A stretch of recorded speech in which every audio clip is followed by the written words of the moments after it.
She never expected disrespect at a place as ordinary as a small-town gas station. Yet here she is, a widowed rancher's wife, frozen in shock. As a smug young clerk lays his hand against her cheek like her dignity meant nothing. And only inches behind him, her son, a Marine veteran, watches that line get crossed.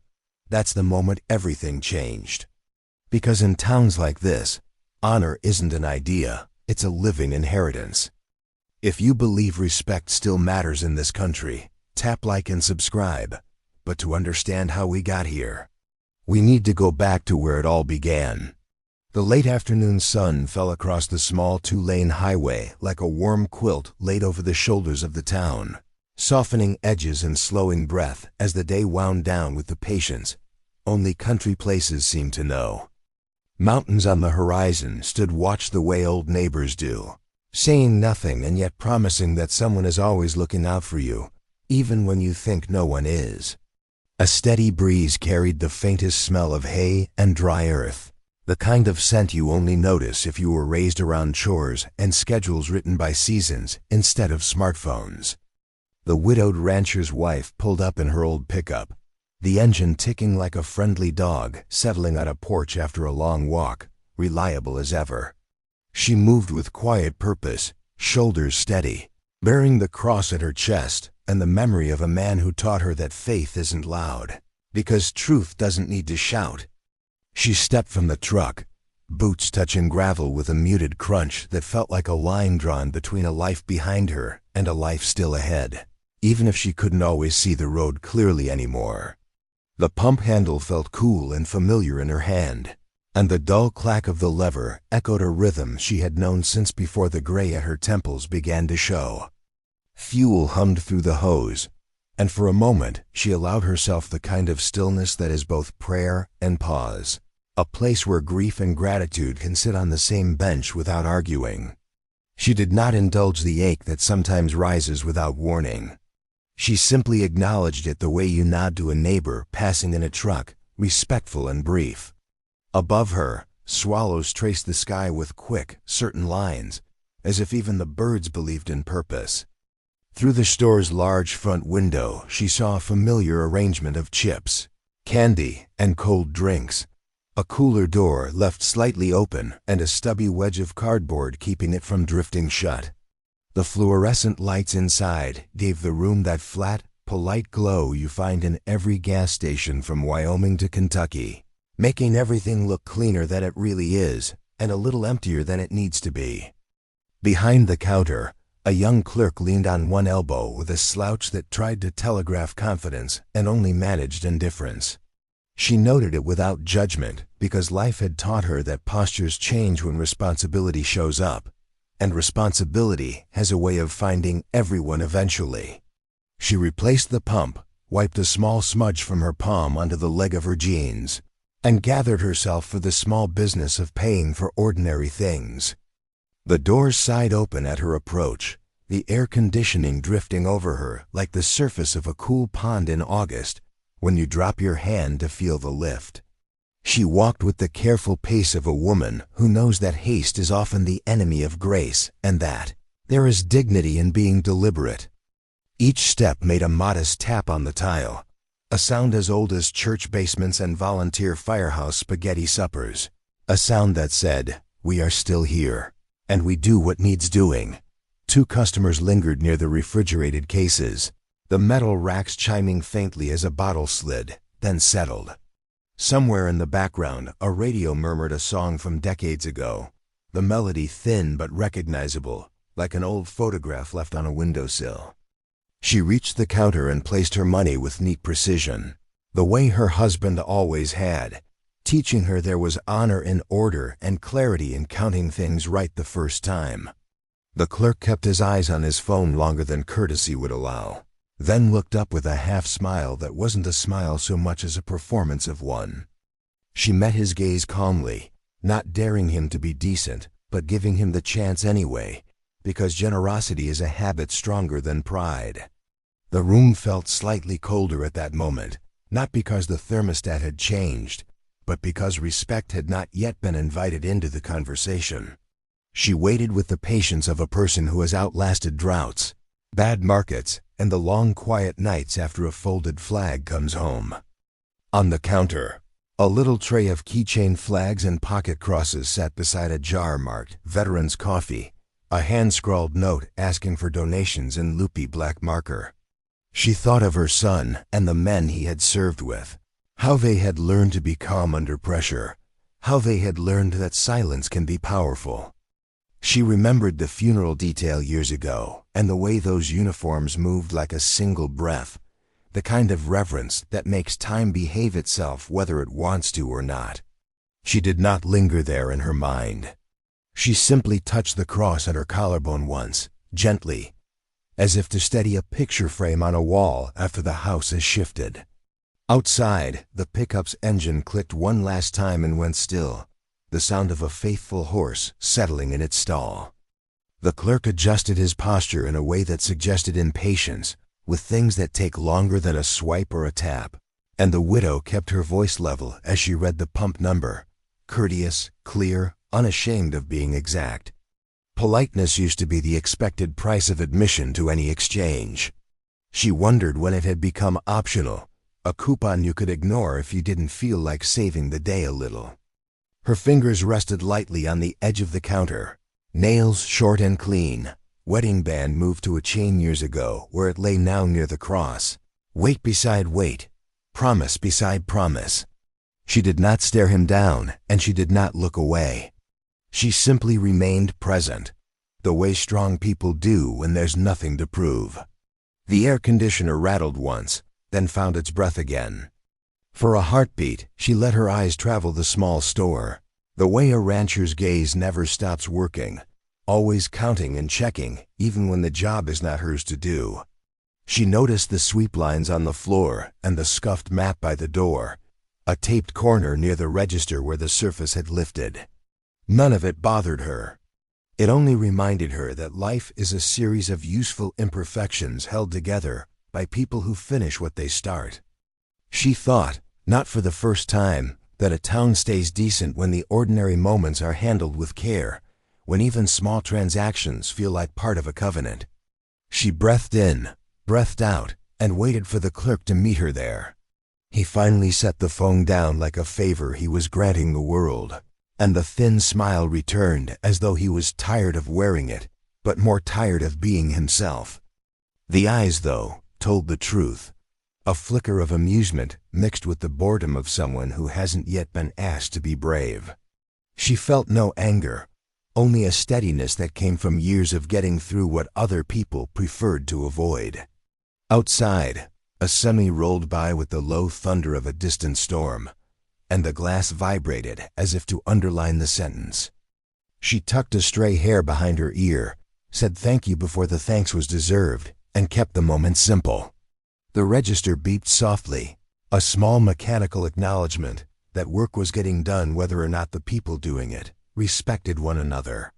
She glanced to her side and nodded at one of the customers, an older man in a cap with a unit patch, the kind of quiet veteran you only recognize if you know what to look for. Noticing is a kind of love in towns like this, and she noticed everything, not to judge it but to belong to it. The man gave a tiny nod back, and that was enough for the day. Recognition without interruption, community without ceremony. She returned her attention to the clerk, prepared to finish the business with grace. When the receipt printed and curled like a ribbon, she reached forward with a hand that had known rains, laundry lines, and the cool porcelain of a farmhouse sink at dawn. She did nothing dramatic. She did not hurry. She simply moved in the honest rhythm of a life that wastes nothing. The paper waited at the edge of the counter, half on and half off, as if the moment itself were deciding what kind of story it planned to be. She did not yet know the test that would follow, or the lesson that would be offered to every eye in the room. What she knew was this: dignity is not a performance. It is a posture, and she intended to keep it. The clerk's voice arrived before his courtesy did, the words thinned by sarcasm as he asked if people still paid with cash, as though the practice were a museum exhibit and she its last volunteer. He dragged the sentence like a rake across gravel, not caring what it turned up, only interested in the sound it made. She did not flinch, because the world cannot shove a woman who has already learned to stand on uneven ground. Her reply was simple and kind, a yes offered without apology, because gratitude and clarity cost nothing, and yet they buy almost everything that matters.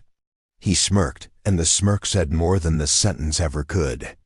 He noticed her cross necklace the way some men notice a challenge, and he commented in a half voice that treated faith like superstition and tradition like a costume, daring her to defend what did not need defending.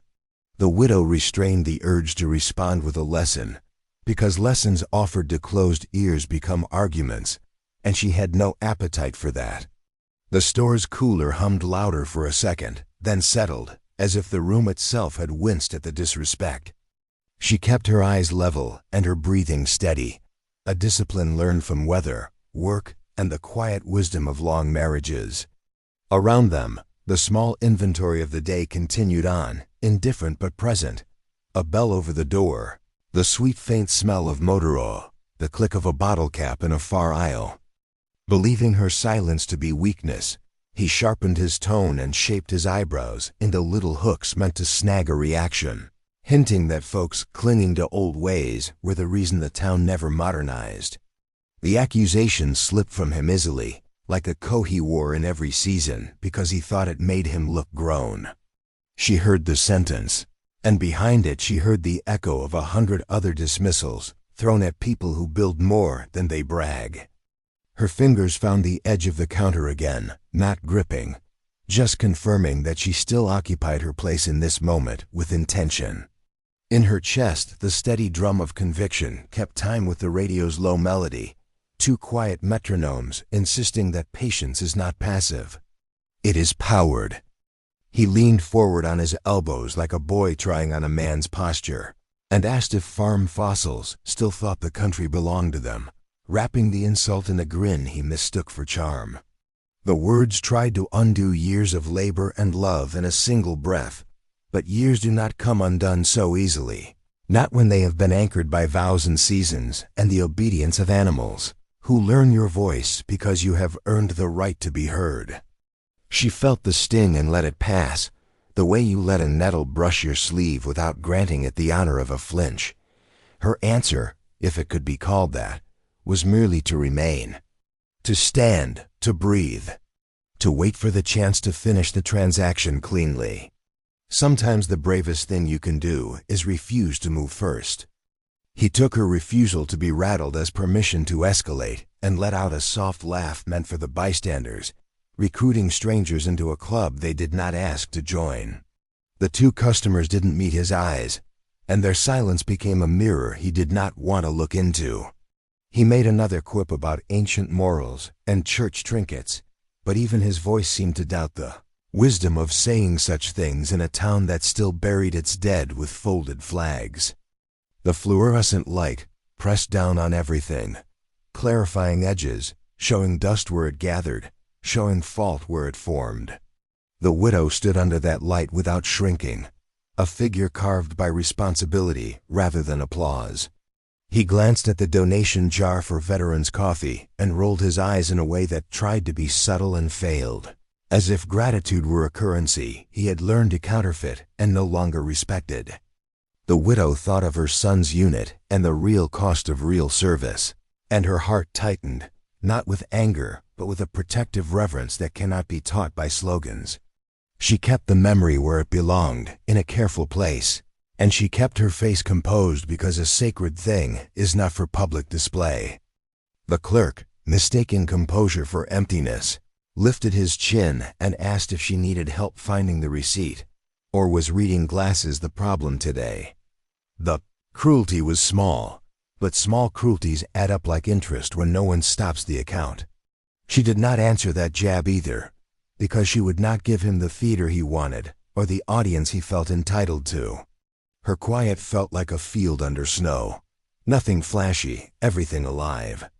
She centered herself in truths that do not shake when mocked, that work is honorable, that family is covenant, that faith is a lifeline, not a prop, The store seemed to notice her steadiness. Even the humming coolers kept time with it, steady and sure, like a bass line you only appreciate when you learn to listen long. She set her jaw softly, not in defiance but in stewardship, tending to her own spirit the way you tend a fence line after wind. He tapped the counter with 2 fingers, impatient with what he couldn't control, and asked if Grandma wanted him to circle the total like they did back in the old days. The words dipped in sugar and then rolled in grit. She looked at the pen and then at him, choosing not to let the insult rewrite her history or define this moment. He searched her face for shame and found none. He searched for anger and found none. He searched for fear and found only quiet. It is disorienting to discover that your cruelty lands on rock instead of clay, that your power evaporates when the person before you refuses to supply the permission slip. He shifted his stance, uncomfortable with a stage that wouldn't perform. A beat passed, long enough for a truck to rumble by and long enough for a prayer to fit inside a breath. And she answered with the oldest language decent people share, "Thank you." She said it because she meant it, and because refusing to let someone else's tone dictate your own is a kind of freedom this country still believes in. He blinked, caught off guard by gratitude where he had ordered resentment, and the mask slipped a fraction, revealing the boy under the performance. She did not press the advantage. That was not her way. She only extended the moment the way you hold a door for a stranger, not to make a statement, but because it is right. The register chirped again, the receipt unfurling with a papery whisper, and she reached out with steady fingers that belonged to someone who had milked before dawn and folded flags at dusk. The counter's edge was cool beneath her palm, and the lights buzzed faintly, as if the room itself needed to clear its throat. She would take the paper, she would step away, and she would finish this errand with the same steadiness with which she had begun it. A small town is built on such completions: fuel paid, doors held, names remembered, sins resisted. She did not know that the story had already invited a witness to stand just out of frame. She only knew who she was. He mistook the steady reach of her hand for hesitance, and in that tiny opening, saw one more chance to score points in a game no decent person wants to play. The sentence he chose was casual and cutting. A blade wrapped in paper, a sneer about museum pieces and people who should have aged out of deciding what matters. It was the kind of comment that tries to change the weather in a room, to turn warmth into draft. She let the draft pass through her like wind through grass, bending and not breaking, rooted where roots belong. The moment held its breath, and the town, as towns do, waited to see what kind of people it had raised. She placed her palm lightly on the counter and steadied her breath, the way she had done 1,000 times when a skittish colt needed calming or a storm rattled the barn roof at 2 in the morning, reminding herself that steadiness is not weakness and that grace is not the same as surrender. Her eyes softened rather than hardened, and she let the clerk's tone pass through the space between them like wind through prairie grass, bending without breaking and returning to form once the gust faded. It was not her job to fix his contempt or rewrite his upbringing, and it certainly wasn't her job to become the spectacle he was tugging her toward. She chose a different stage, the quiet one, the place where a person decides how they will behave no matter how others behave around them. That was the promise she kept to herself as faithfully as she kept any promise to God. She took a small step back from the edge of offense and gave herself the margin to speak in the voice her husband loved most, the one that made even hard news sound survivable, because it carried the tone of a woman who knew what to do next. "Pump 3, please," she said, clear and kind, knowing that clarity is mercy when tempers flicker, and that a simple request can be a bridge when a conversation is trying to become a cliff. The words did not wobble, and they did not apologize for existing. They landed with the soft weight of truth, the way a clean bale lands exactly where you meant to stack it. She had no interest in trading jabs, because jabs don't raise calves or fix fences or keep people fed. She wanted a receipt, a fair total, and a way back into the evening that still had supper and chores waiting. Her gaze traveled past the clerk's shoulder and into the aisle where a young mom was choosing sports drinks, and the sight pulled a thread of tenderness through the widow's heart, because motherhood always does that to those who have loved and lost and still believe in tomorrow. It reminded her that children are always watching us decide who we want to be, even when they pretend to be lost in labels and flavors. It reminded her that a small town holds its reputation the way a hand holds water, gently, carefully, always aware that one careless squeeze can spill what can't be gathered back. She would not be the reason respect leaked out of this room. She would be the reason it stayed. When she reached for her purse, she did so in that slow, deliberate way farm people have, a rhythm shaped by years of conserving motion and saving strength for when it truly matters. The leather creaked softly as it opened, and that homely sound called up an entire catalog of memories, grocery lists written with pencil nubs, receipts folded beneath paper clips, and the old license photo of her husband tucked behind a plastic sleeve as if the past could be preserved by proximity. She did not linger there in her mind. Grief honored is grief contained, and she had learned to honor it without letting it spill all over the moment that needed her whole attention. She sorted bills, counted twice, and kept her hands still. Politeness is not theater in towns like this. It is the currency that buys ordinary peace. So she offered it again, paying attention to the small things that keep human dealings human. The way you slide money forward without snapping it. The way you meet a person's eyes just long enough to say, "I see you," and then look away just soon enough to say, "I won't box you in." The music in the background shifted to a different decade, and she thought how time changes clothes, but keeps the same bones, and how the bones of a good town are respect, work, and faith. She would hold all three in her posture, even if she had to hold them alone for a minute. The clerk's words didn't deserve real estate in her spirit, so she refused the lease, choosing instead to focus on the practical, the provable, the tangible reality of a transaction that could be completed with civility in less than a minute if both parties wanted it.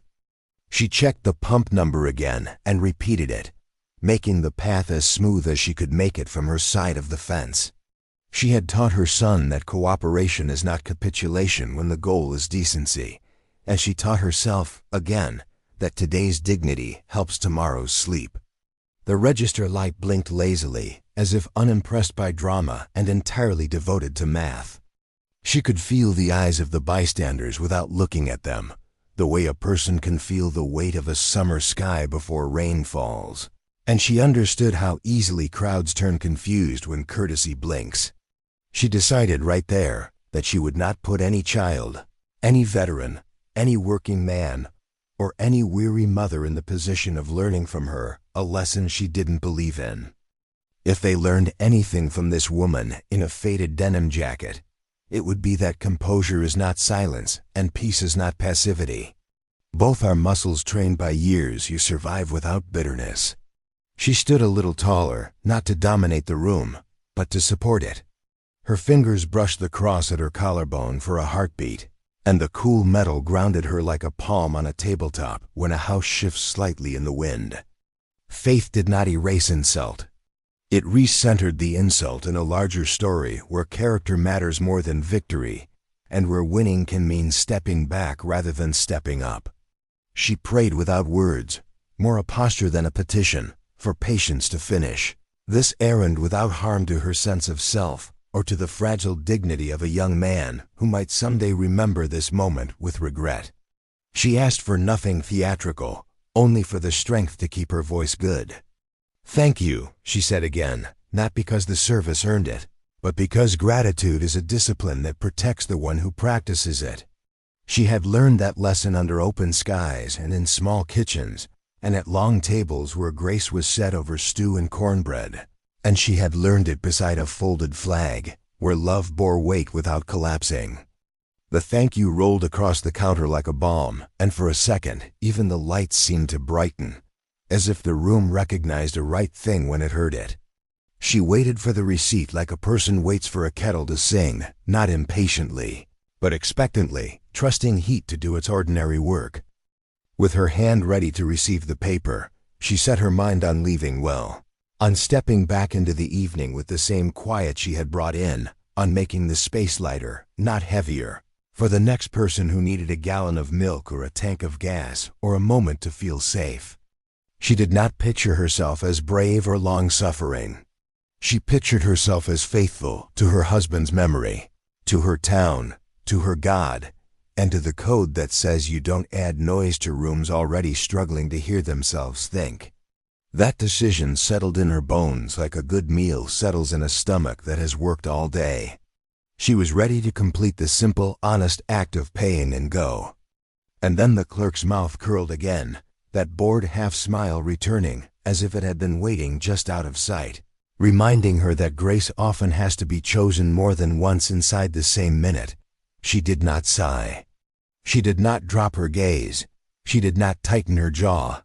She only held her place, kept her promise to herself, and prepared to be steady again if the moment asked for more steadiness than should ever be required to buy fuel in a country she loved.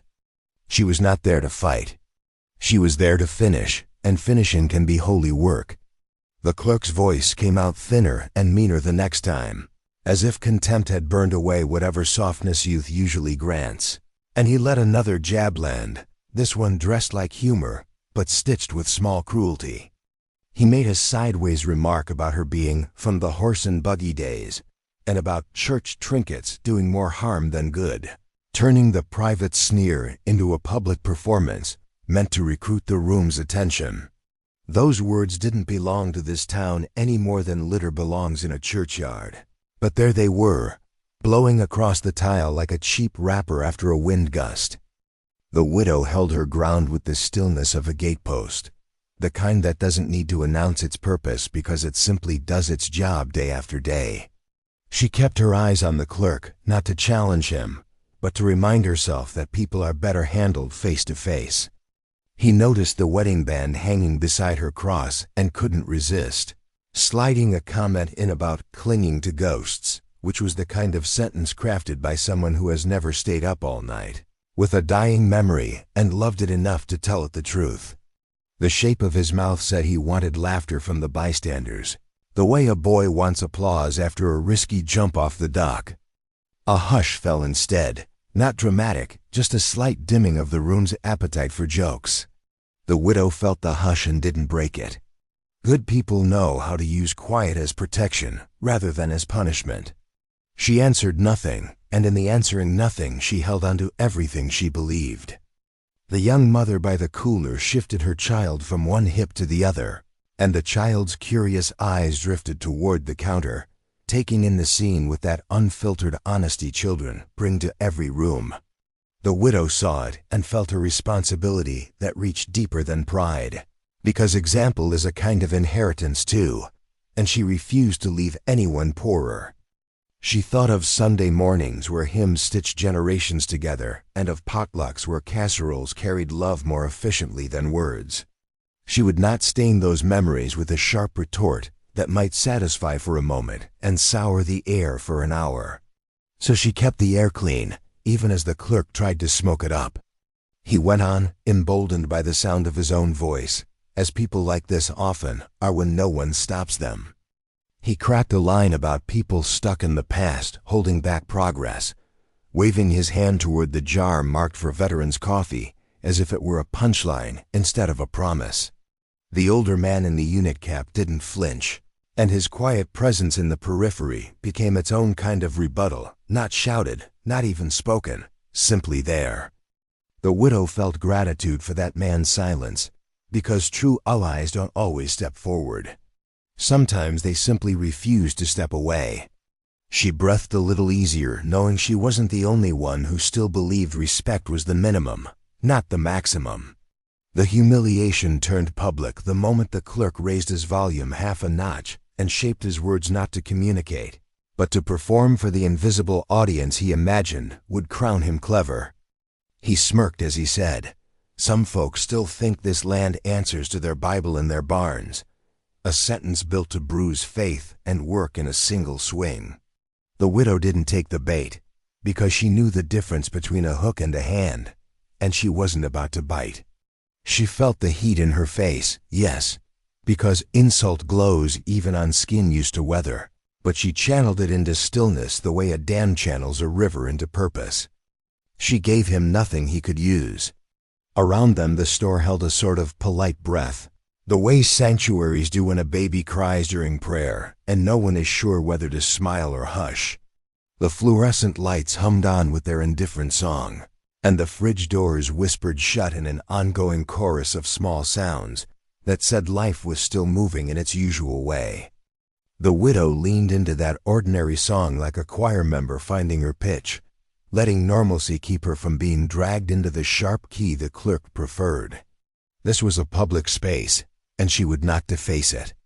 She would not be loud where the town needed gentleness. He tapped the receipt with a fingernail and asked if she needed help reading it, pitching the line just high enough to gather witnesses while pretending he was only being helpful. The widow felt the insult settle on her shoulders like an unwanted shawl and shrugged it off by refusing to wear it even for a second. She had survived droughts, market crashes, hospital rooms with tubes that whispered worries, and the folding of a flag that should never have needed to be folded. A boy at a counter was not going to decide who she was today. She kept her mind on the simple dignity of completing what she started. If cruelty is a habit, mercy is too, and she chose hers again, steady as a heartbeat. "I'm fine, thank you," she said, and the thank you was not sugar. It was steel wrapped in courtesy, the way a fence post wears paint, not to pretend it isn't wood, but to protect what it is so it can last longer in the weather. The words did not waver, and they did not accuse, but they set a boundary in that ordinary way boundaries ought to be set in decent places. The clerk heard the boundary and, not knowing how to respect one, tried to step over it with another grin.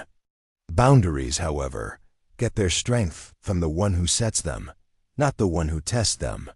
The bystanders remained still, and their stillness became a quiet verdict against the performance, a social gravity that tugged the room back toward decency, even if the clerk resisted the pull. The widow sensed that gravity and let it work for her, the way a man uses the weight of a gate to swing it open rather than fighting it inch by inch. She remembered her husband's voice telling their son that you never meet foolishness at full speed. You let it run out of gas. She wished the boy behind the counter could have heard that lesson early, but you can't borrow someone else's ears. You can only guard your own heart. Then the clerk lifted his chin and did the thing people do when they've confused cruelty with wit. He aimed at what mattered most. He made a crack about her late husband's legacy, stitching together a cheap punchline that tried to turn a life of service and sweat into a prop for a laugh. The line wasn't loud, but it might as well have been shouted in that small room, because those words always land heavy where honor is still understood. The widow did not react with fire. She reacted with the kind of stillness that comes right before a storm chooses where it will rain. She looked at him with eyes that had seen enough to know when a line had been crossed. She did not answer the insult with words, because the right words were not hers to say yet, not here, not now, not in this exact breath where the room had shifted and everyone could feel it. What she did instead was stand, as if the floor beneath her boots had been manufactured solely to bear this moment without cracking. Public humiliation had arrived, but it would not be allowed to build a home. It would not become the story this town remembered. Somewhere beyond the door, a familiar engine note rolled into the lot, and the air in the store changed the way air changes before a front moves through. She didn't know who had arrived. She only knew that the truth about this place had not gone missing. It was, in its own time, on its way. The clerk didn't pause before crossing the line, and that's what made the moment hit like a sudden drop in barometric pressure, the kind that makes every creature on a ranch lift its head at the exact same second, because even the soil feels the shift. When the receipt slid forward, hanging halfway over the edge of the counter like a bridge not yet fully built, the widow reached for it with the same steady movement she used to turn bread in a hot skillet without burning her knuckles. And the instant her fingertips brushed the paper, The clerk's palm whipped forward and slapped her hand away with a flick of arrogance, so casual it revealed how normalized cruelty had become inside his heart. The sound wasn't loud, it wasn't theatrical. It was thin and shameful, like a screen door slapping in a lonely wind.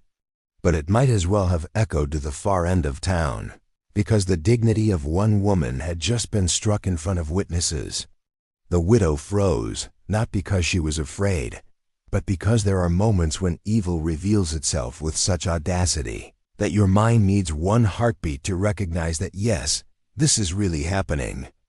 She looked down at her hand, not hurt, but startled, as if she needed visual confirmation that disrespect had indeed manifested in physical contact. For a split second, she felt the kind of hollow pressure that comes not from being hit, but from being told, through action, not words, that her worth could be swatted aside like lint on a sleeve. Her breath caught low in her chest, her memory flickering through decades of a marriage built on respect, and through every Sunday morning where honor was preached, not as theory, but as lifestyle. And she wondered how this moment could exist on American soil, here, in her own hometown. Around her, the air changed temperature, not in degrees but in moral weight, and even the humming refrigerators seemed to falter as if they too witnessed the violation. The bystanders didn't step forward, not yet, because sometimes injustice hits faster than courage has time to travel from conscience to muscle. Yet their eyes widened, and in those small widening circles of iris you could see something flicker: regret, discomfort, disbelief, the early signs of hearts that recognize sin, even if their bodies were not yet moving to confront it.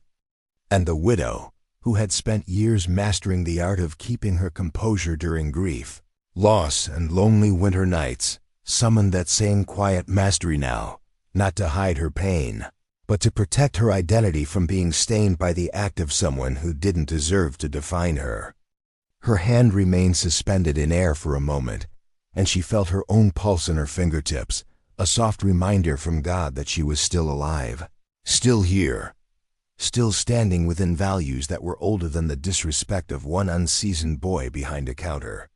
She lowered her hand with slow intentionality, not as retreat, but as refusal to let someone else's ugliness shape her posture.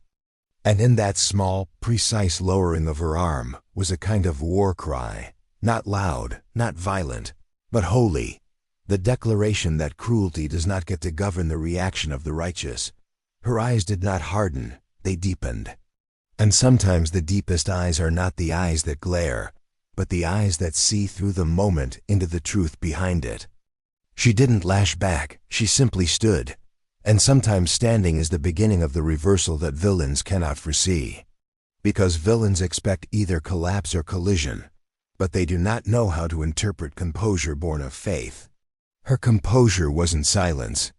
It was strategy, and it held space for something bigger than pride.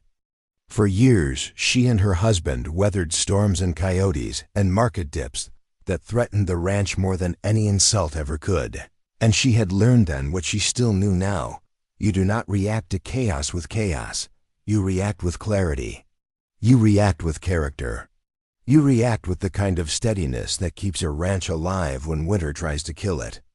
One of the bystanders shifted his feet, not stepping forward yet, but sounding like gravel might crunch beneath conviction if asked to. He looked away from the chipwreck because the moment now demanded attention, not avoidance. His throat tightened with the knowledge that he had just witnessed a line crossed, and he felt the weight of his own inaction press against his rib cage. But cowardice often takes one extra second to become courage, and history is full of stories where 1 second makes all the difference. The widow did not blame him for not moving yet. Heroes aren't always first to step. Sometimes they're second, sometimes they're third. Sometimes they're simply witnesses waiting for the spark. The clerk, satisfied by his own swagger, pulled his hand back with the smirk of a man who believes that whoever strikes first wins. But he did not understand that it is not the first strike that defines the story.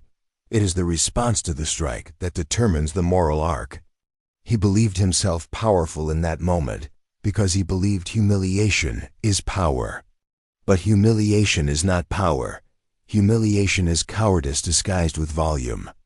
And cowards often mistake shock for victory because they do not understand how courage behaves in its earliest form.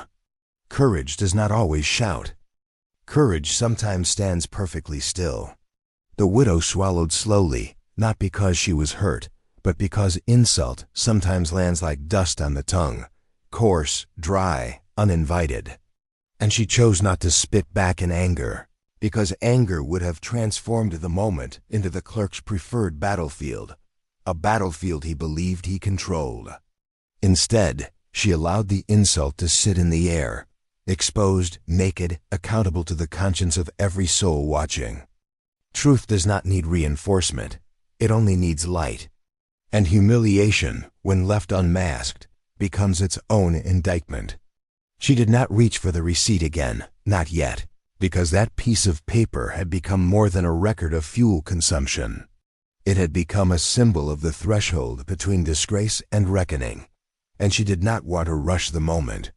The seconds after a wrongdoing are where justice begins its first inhale. The store was quiet enough to hear it. The land outside waited like a witness, and the widow's silence became the held breath of a nation within one woman's ribcage, a nation that believes dignity is sacred. Then, through the glass, the sound of a familiar truck door shutting echoed across the parking lot, the kind of sound that means history is about to meet the present. The clerk didn't hear it. The widow didn't fully register it yet. But the moment, this exact one, had just shifted direction. The catalyst had been struck, the arc had bent, and consequences, the righteous kind, had just begun to move toward the door. Her eyes drifted downward after the sting faded, not in defeat, but in that fragile human moment where you wonder if the world you built your life upon is still standing out there, or if it has crumbled quietly somewhere behind your back when you weren't looking. She thought of mornings in church pews, of embroidered verses on dish towels her mother gave her when she married, of nights praying beside a sick calf in the freezing dark, because life on a ranch demands loyalty even when comfort sleeps. She wondered if those values were now viewed by the young as quaint myths from a time too honest to survive modern cynicism. The doubt didn't come from insecurity. It came from heartbreak, the kind that wonders if the next generation forfeited a treasure they never learned how to hold.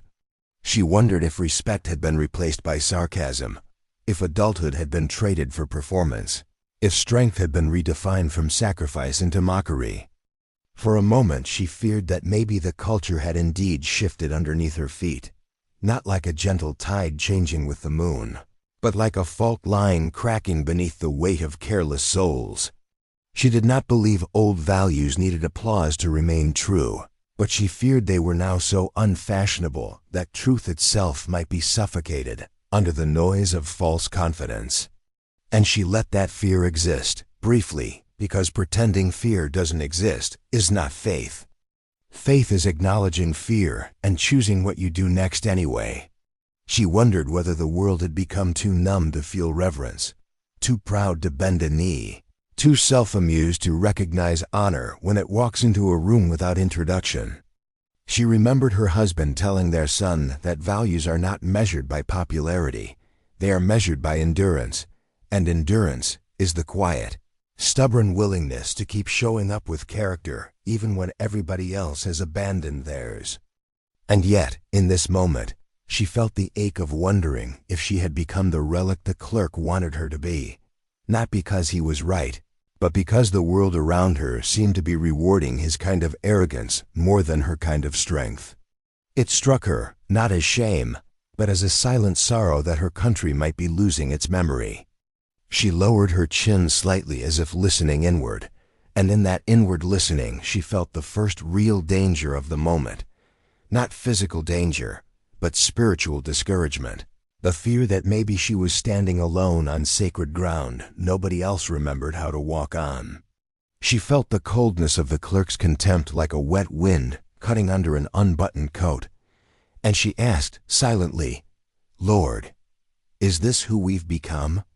It was not a prayer for rescue. It was a prayer for clarity, because clarity is a weapon that cuts lies out of the air. Her hand trembled slightly, not from the slap, but from the weight of the question inside her chest, because doubt can feel heavier than pain. Doubt tries to rearrange the furniture in your soul until you can't remember where your convictions used to sit. She remembered the flag that draped her husband's coffin, the honor guard folding it with hands trained to express reverence without speech.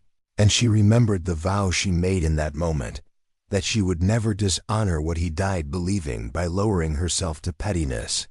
She held that vow now like the back leg of a spooked calf, firmly, because things with value must be held or they will bolt. But even with her vow held firm, she felt the sting of isolation. She wondered if anyone else in the room still believed America was at its strongest when it honored elders, didn't mock faith, and didn't treat tradition like a punchline. She did not expect every person to share her lifestyle, but she expected citizens to at least respect where they came from. And in the absence of that respect, she felt briefly like a lighthouse watching ships pass in fog without recognizing the warning light. Not because she was invisible, but because the world had stopped looking up. She exhaled slowly, and the exhale sounded like surrender, but it wasn't surrender. It was recalibration, the breath you take before deciding whether you will fight for the moment or simply endure it. She wondered if the right thing to do was to simply take her change, leave the store, and let the wound scar over alone. She wondered if silence was the price of peace now, if quiet was the only currency left for those who were tired of arguing with the hollow. But she also wondered if the price of leaving was too high, because leaving would mean she accepted this moment as a portrait of the nation her husband had served. For one small instant, barely a blink, she imagined returning home, closing the door behind her and not telling anyone what had happened. That imagined silence frightened her more than the slap did, because silence can become a place where injustice grows roots. And her ranch had taught her that when weeds grow roots, they do not politely excuse themselves. They take over the entire field unless someone pulls them early. And she feared that maybe what was happening here wasn't just disrespect. It was a seed, a rotten seed, and seeds always grow into something. She looked toward the floor not to hide, but to find her footing again, to remind herself that she was still standing on the land she loved, in the country she believed in the town she had invested her life into. She reminded herself that the measure of faith is not whether the world applauds when you stand. Measure of faith is whether you stand even when the world laughs. And in that reminder, she found a small spark, not a flame, but a spark, the kind that lives under coals waiting for the right wind. And she realized that maybe the wind, the right wind, was already on its way. The clerk looked triumphant for a moment, because cowards always interpret someone else's quiet processing as submission. But he had no idea that silence can be the stage direction before the reversal. He couldn't see beyond his own smirk, and therefore he couldn't see the arc God was aligning behind the glass doors of that gas station. Truth was moving closer. Justice was approaching on real tires over real gravel. Something was already arriving, and in just a moment, everyone in that room would understand that old values do not vanish simply because a fool mocks them. They only wait for the right witness to step inside. The store settled into that strange hush that happens when a room's moral compass falters, not because people don't know where north is, but because they can't quite convince their feet to start walking in that direction yet. The two customers near the cooler stood perfectly still, hands hovering over glass doors as if the cold air could hide them from the fact that they had just witnessed wrong. The older man in the unit cap stared at a shelf label a second too long, reading nothing at all, while his jaw worked quietly as though grinding down a stone. Even the radio seemed to dim itself, a thin line of melody drifting across the fluorescent light and not finding anywhere safe to land. In that delicate pause, cowardice pretended to be caution, and everyone felt the cost of it. The young mother shifted the toddler from one hip to the other, murmuring something gentle into a small ear that didn't yet understand why the air felt heavier than before. She kept her eyes low, the universal signal for I do not want trouble, but her shoulders rose and fell with the pace of a heart that knew the difference between clumsy rudeness and a line crossed on purpose. She touched the child's hair with a mother's exactness and focused on the color of sports drinks, as if choosing the right shade of blue might undo the last minute. In towns like this, people often choose quiet first, hoping quiet will be enough. But quiet without courage can become complicity, and the room was learning that lesson in real time.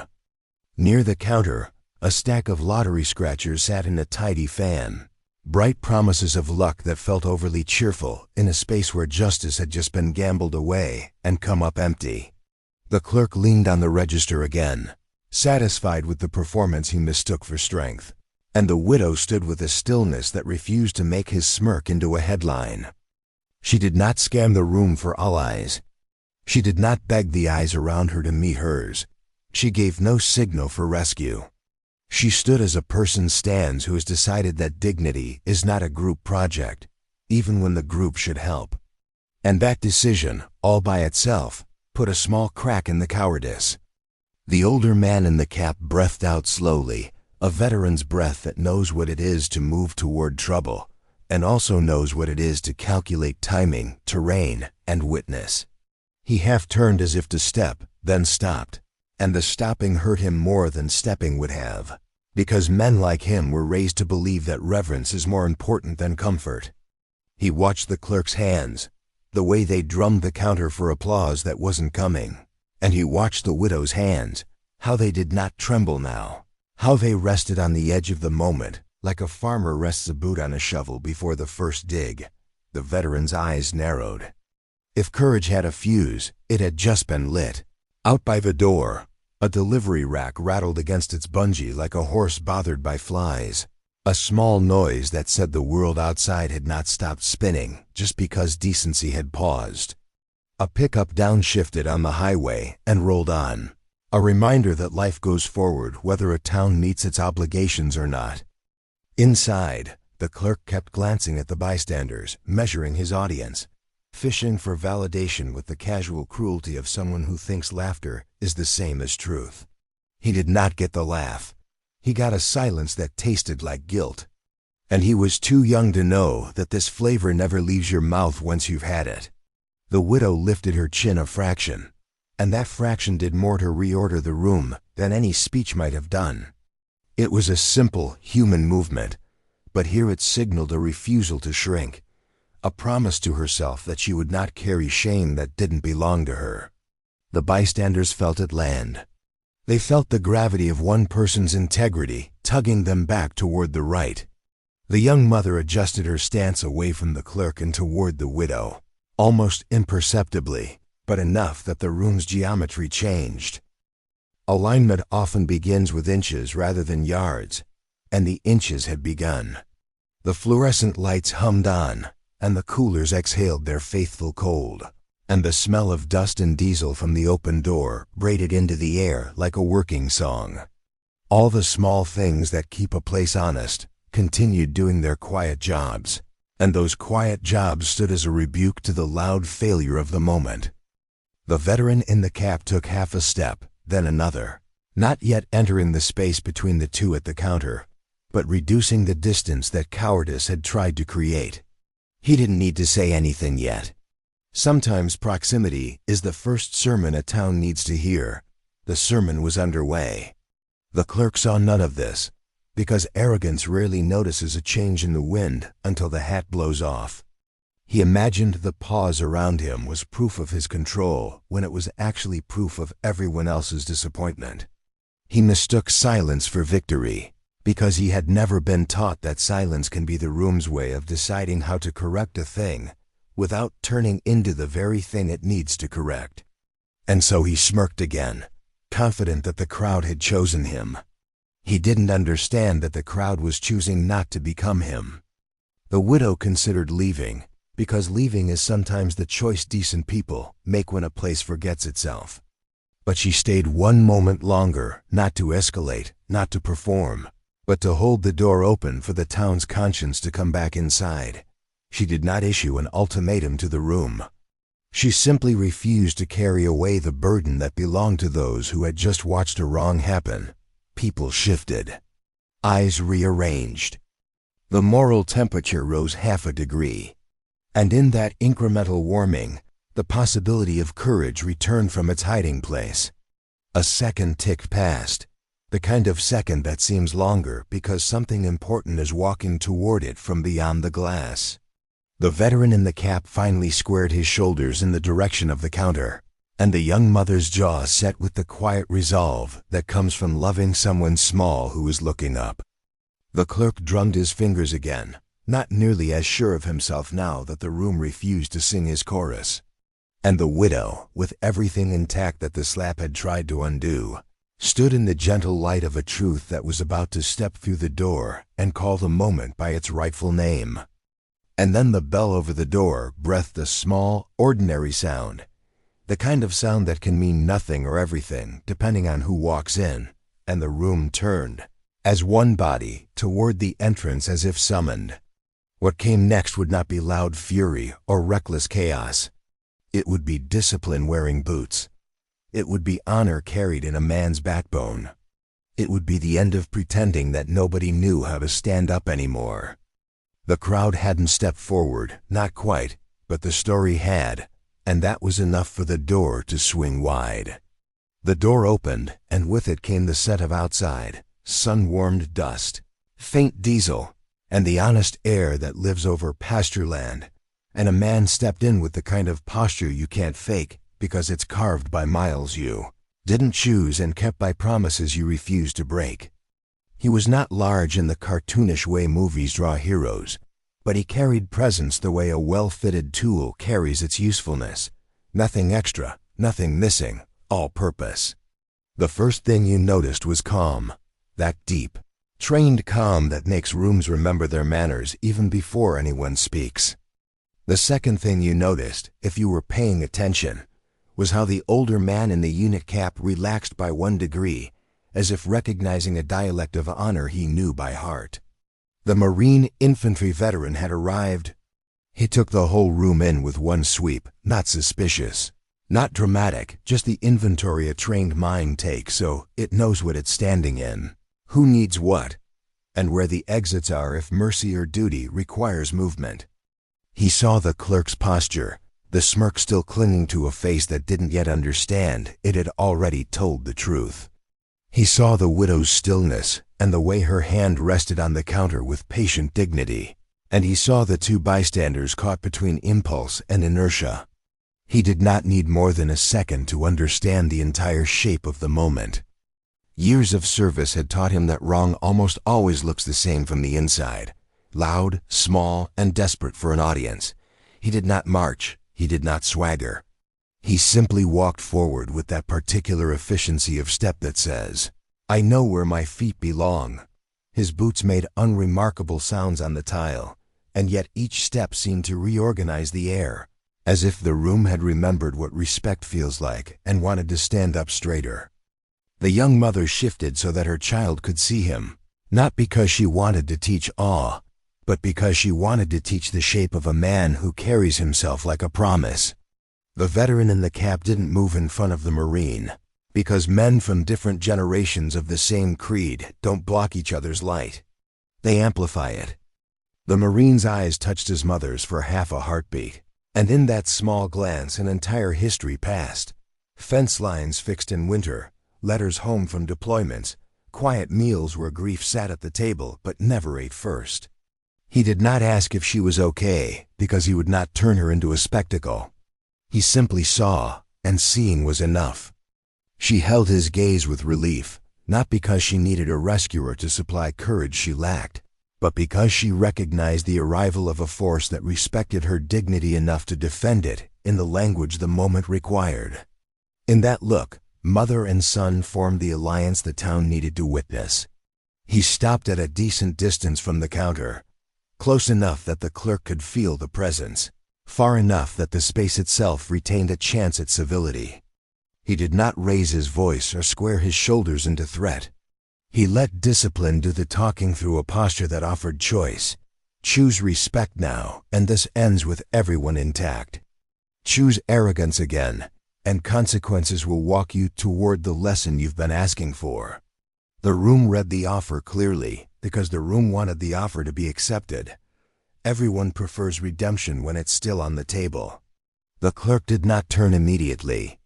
He said something small to the receipt, like a man mumbling to a mirror when he senses another presence behind him and hopes the mirror will tell him what to do.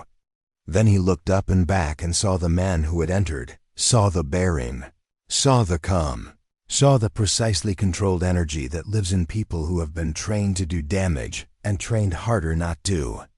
His smirk faltered, and it faltered not because of fear of violence, but because of exposure to adulthood, the kind of adulthood that makes juvenile cruelty feel suddenly cheap in your own mouth.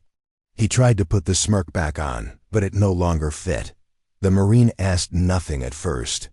He allowed the silence to discipline everyone's heartbeat into the same tempo. And once the tempo matched, the room breathing the same slow breath, he spoke. His voice was not loud, but it carried the way clean water carries across a still pond, because truth doesn't need volume. It needs clarity. He addressed the clerk by sir, dignifying the man he was calling up rather than the boy he had just witnessed. And he asked a single question, simple enough to carry the weight of the moment without collapsing under it. Did you put your hand on my mother? The sentence hung in the air like a plumb line, checking whether the room was still straight. The clerk swallowed and tried to hide the swallow, then glanced at the bystanders for a lifeline that did not arrive. He answered with a denial masquerading as a shrug, some soft arrangement of words that insisted nothing serious had happened, that people were too sensitive, that receipts get grabbed all the time. The Marine did not debate the words. He watched the man's eyes.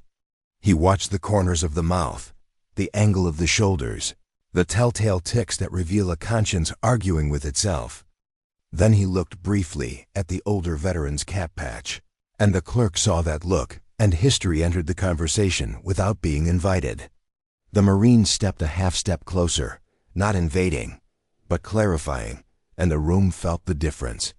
He never lifted his hands. He never changed the tone. He simply re-asked the truth into the space with a firmness that left it nowhere to hide. Did you put your hand on my mother? The words did not rattle. They landed. The clerk's eyes flicked to the donation jar for veterans' coffee, a jar he had mocked and then flicked away, because looking at it felt suddenly like standing in front of a mirror that shows your posture the way it really is. For the first time since the slap, he looked small to himself. The widow did not interject or rescue. She let the moment be exactly what it needed to be. Her son's presence did not erase her earlier composure. It fulfilled it, the way the second half of a hymn completes the first. The young mother shifted again so the child could see both faces clearly, the face of a man whose authority is earned, and the face of a man still deciding what to do with the authority he had borrowed from cruelty. The older veteran moved another step nearer, making his alignment unmistakable without stealing the Marine's line of sight. The town, wordlessly, had chosen its side. And in that alignment, the clerk finally understood that he was not starring in a show. He had volunteered for a lesson. He could choose to end it with a single act of contrition, or he could choose to escalate and learn the longer version. The Marine's eyes held no hatred, only a disciplined promise that dignity would not be negotiable today. What happened next would define the room's memory of itself, and the boy's memory of the day he learned the difference between dominance and authority. The moment had reached its hinge. And as the door of justice began to swing, the story's next beat, the calm confrontation, stood ready just one breath away. The clerk, still believing that his earlier performance had sealed the room into his orbit, spoke with that careless arrogance of someone who has never had a real opponent in his line of sight, and he let another sentence fall out of his mouth like an insult tossed into a campfire without, recognizing that the heat in the room had changed.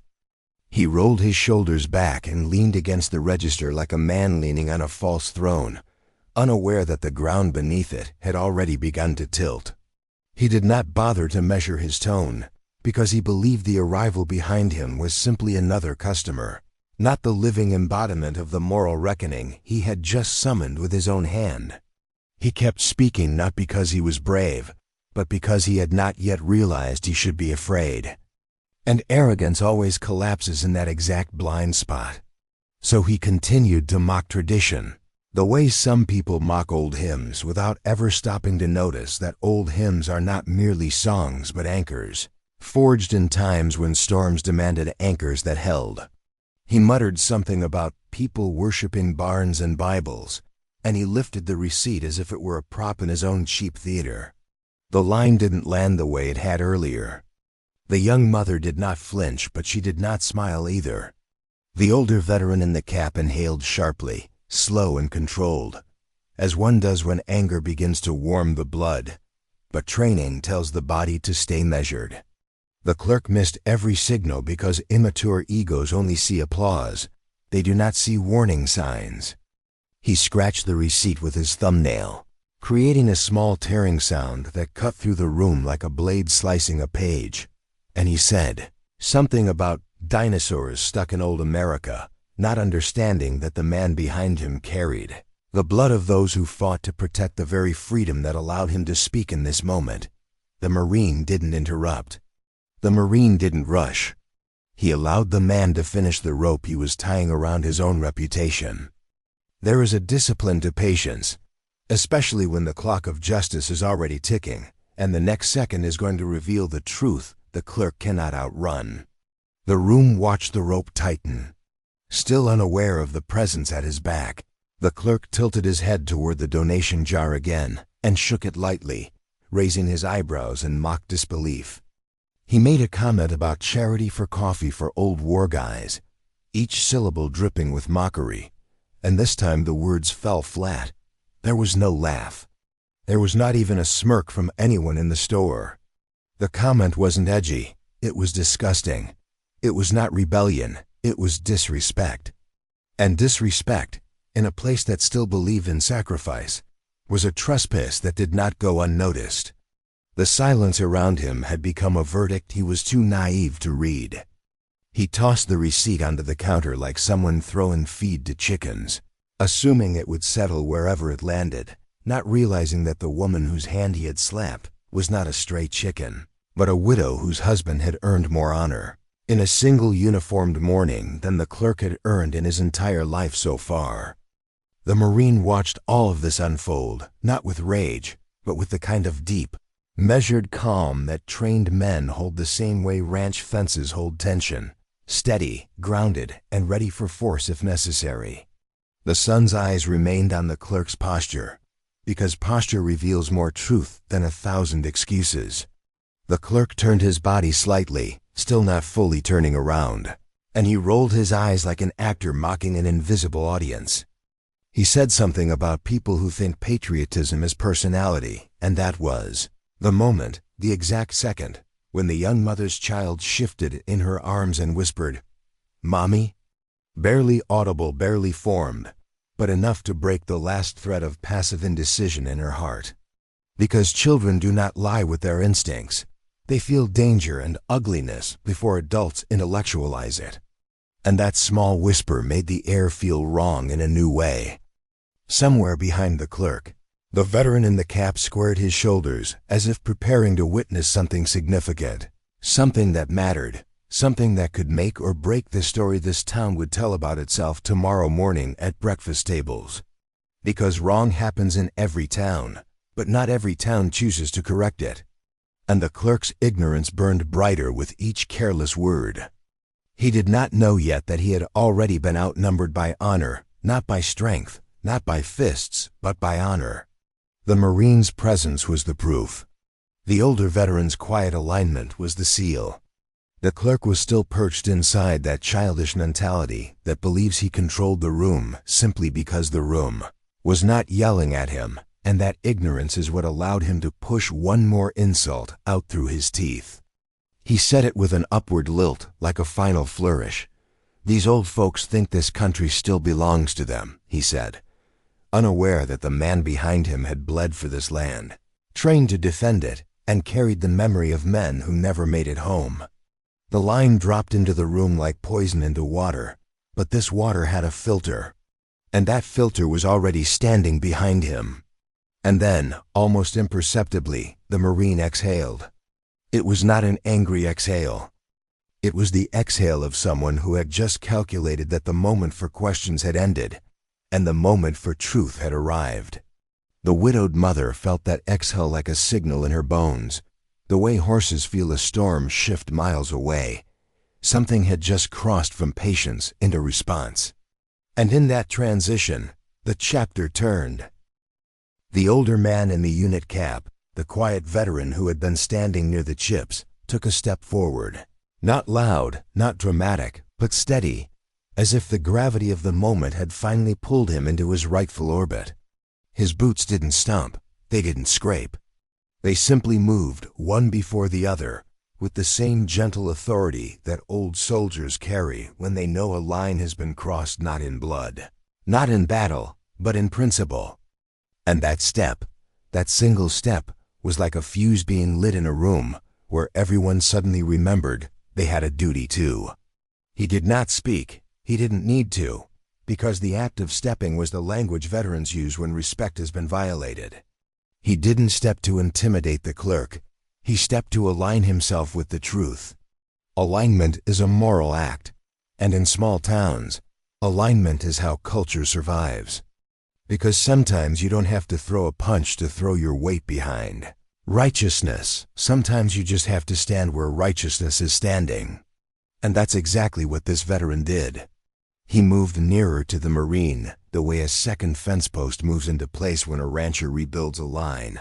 Not replacing the first post, not overshadowing it, but reinforcing the structure so the field remains protected. That reinforcement had now begun. The young mother, watching the veteran step forward, adjusted her body so her child could see the Marine clearly, not to frighten the child, but to show them what integrity looks like in physical form. Because children learn their definitions not through lectures, but through witnessed moments, and this was a witnessed moment. The mother did not raise her voice or throw accusations at the clerk. She simply repositioned her stance, so the Marine became the center of the frame. And in that subtle repositioning, she cast her vote, not with words, but with orientation, aligning her presence with honor, not mockery. The clerk still had not fully turned around, and so he remained suspended in that last foolish inch of denial. The inch where a person still thinks they control the narrative, simply because their mouth has not yet been confronted with consequence. But the energy of the room had changed so completely now, he could have felt it even without turning. There is a voltage to honor. It alters the air pressure inside a room. You can ignore logic. You cannot ignore atmosphere. And the atmosphere had shifted away from him, turning cold toward his arrogance, and warm toward the men who had served something bigger than themselves. The Marine saw the veteran's step and recognized it instantly. It was not a step of interference. It was not a step of provocation. It was the step soldiers take when they are no longer in separate centuries of service, but in the same moment of duty. That step was a salute without a salute, a brotherhood without a handshake, a battlefield agreement without a battlefield. The Marine did not nod, but his eyes shifted half a degree in acknowledgement. That single silent acknowledgement created a triangle of truth in the room: mother, son, veteran. And the town's moral center had now taken shape. The widow felt strength return to her spine, not because her son had arrived, but because her community had awakened. She had never believed she was alone, but for a moment she feared she might have been the only one willing to stand. Now she saw that wasn't true. Courage was present. It just needed permission to move. And the Marine's arrival was that permission. Her dignity was not a solitary flame after all. It had been a match waiting for wind, and the wind had just entered the room wearing boots and carrying discipline. The clerk began to sense something was different, not because anyone had spoken, but because fear often arrives not through words, but through the sudden awareness that you have been misreading the room from the start. His smirk began to falter, eyes darting, shoulders stiffening.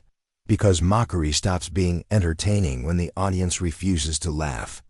The receipt he had been playing with felt fragile now, thin paper in a moment that demanded character thick enough to carry weight.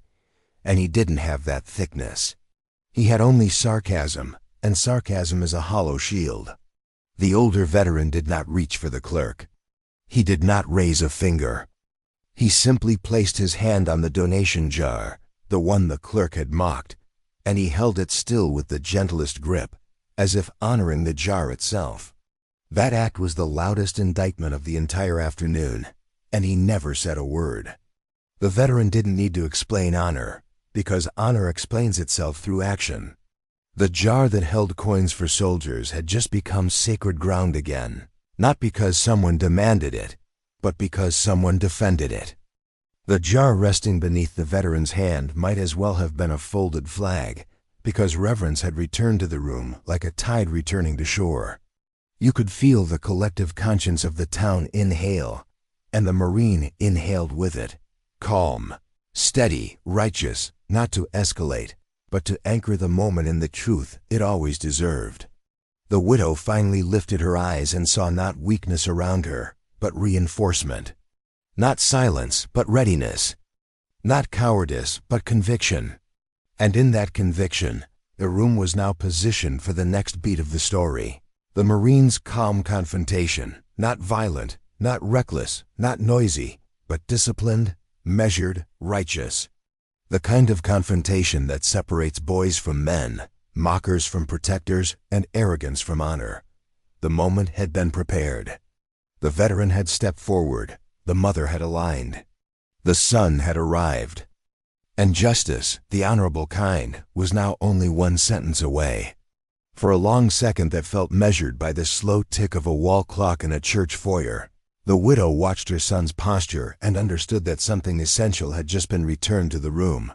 Not noise, not spectacle, but moral gravity. She had carried herself with quiet resolve from the moment she stepped out of the pickup. But resolve is different from reassurance. And reassurance arrived the instant she saw the discipline in his shoulders, the steadiness in his breath, and the way he surveyed this space without hunting for a fight. What the clerk had tried to knock out of her was not confidence, it was belonging. And now she felt belonging settle back into her bones, the way heat settles into a kitchen after biscuits come out of the oven. She realized she was not a relic. She was a root, and roots are not meant to move. She remembered, in one sweep of memory that could have filled an album, the early mornings when she and her husband would pray before chores, the murmured thanks over coffee even when the weather promised a hard day, and the way faith had never made them loud, but had always made them faithful.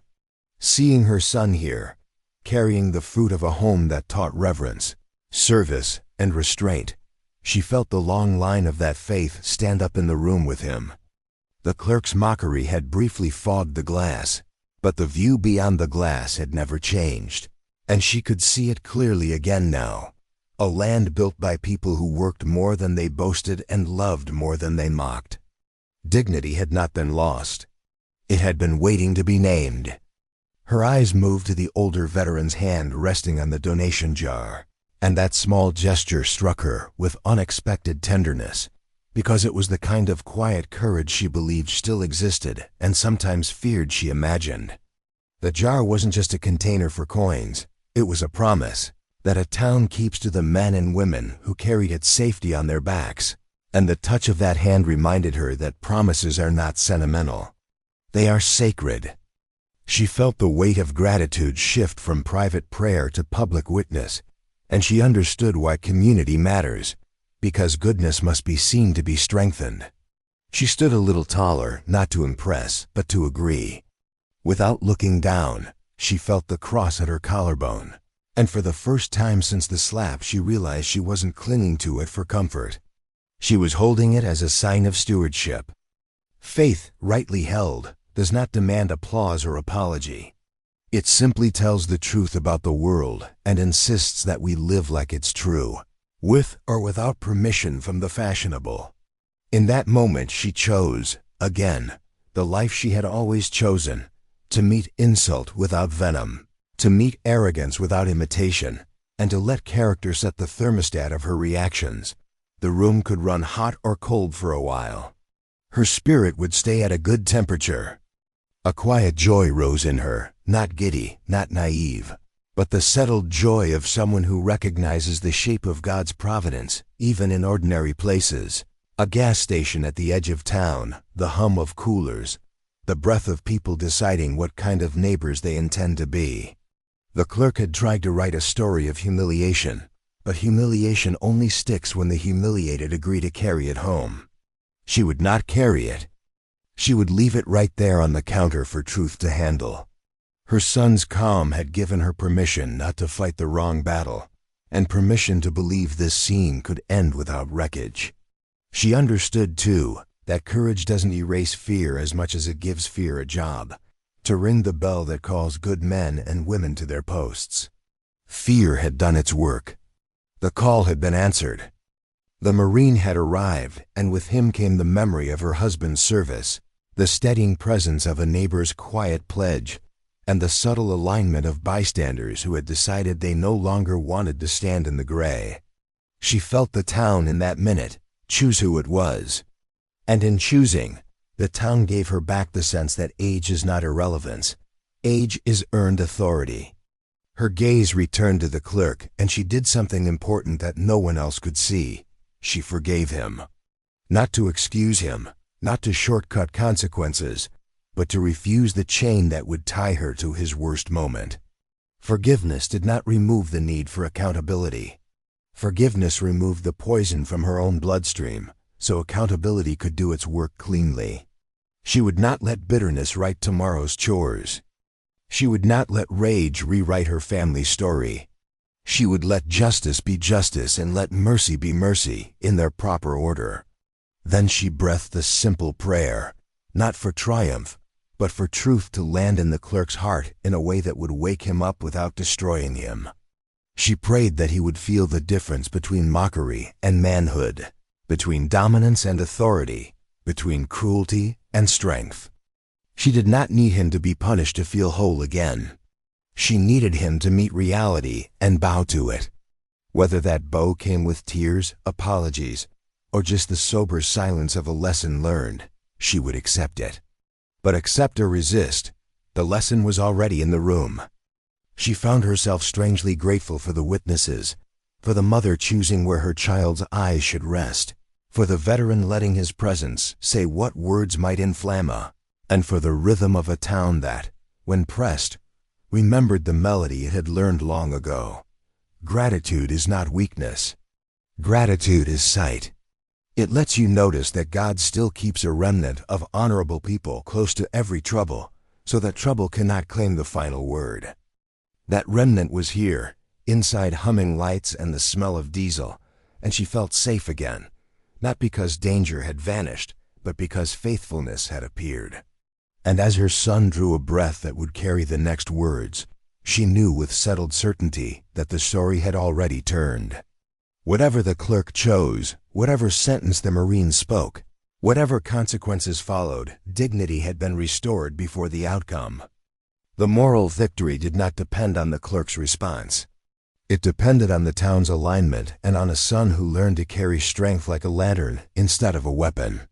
She stood in that light, calm as a pasture at dusk, and waited for the confrontation that would ask nothing more than the truth and accept nothing less. The Marine did not posture or crowd. He honored distance and used voice instead of volume, the way men trained for hard things learned to value clarity over threat. His eyes held the clerk's, not to dominate, but to make sure the man knew he was being addressed as a moral agent, not a prop. "You slapped my mother's hand," he said, level as a spirit level laid across a beam. Not an accusation so much as a statement that set the measurement for what needed to come next. The sentence did not rattle with anger. It carried authority the way a clean tool carries purpose. It made the room straighten. The clerk tried a half laugh that died before it did him any favors, because humor cannot survive in air that has been cleared by truth. He offered words like pebbles. "I didn't mean anything. She startled me. It was a joke. and each pebble clattered to the tile because pebbles cannot fill the hole left by a breached boundary. The Marine did not chase the pebbles with rebuttals. He let them sit where they fell and asked a second question, as simple and undeniable as the first. Do you understand that you disrespected an elder? The words were not culture war rhetoric. They were moral arithmetic. The sum was obvious. He gave the man a chance to show he could count. For a heartbeat, the clerk's face showed the boy he still was, the boy whose own courage had never been asked to report for duty. The room didn't hate that boy. The room resented the cruelty that dressed him up like a man. The veteran's hand remained on the jar. The young mother held her child a little closer without panic, because safety now lived in discipline, not in distance. The widow didn't move, and her stillness kept the Marine from needing to raise his voice. This is what leadership does. It reduces chaos so that repentance has space to walk in if it wants to. Look at her, the Marine said, softer now, tilting his head toward the widow without breaking eye contact with the clerk. She's done you no harm. She has borne more than you know, and you chose to add to her load. He wasn't sermonizing. He was describing a crime of character in the smallest possible number of words.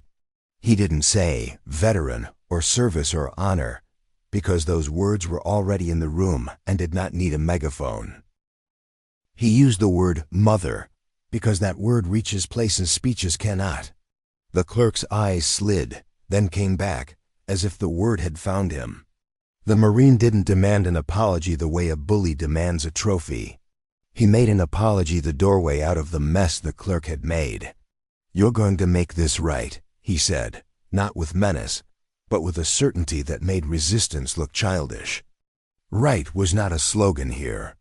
Right meant looking a woman in the eyes and acknowledging what your hand did and what your heart allowed. The room waited, the way a courtroom waits when a verdict has been read, but the weight of it hasn't reached the defendant's feet yet.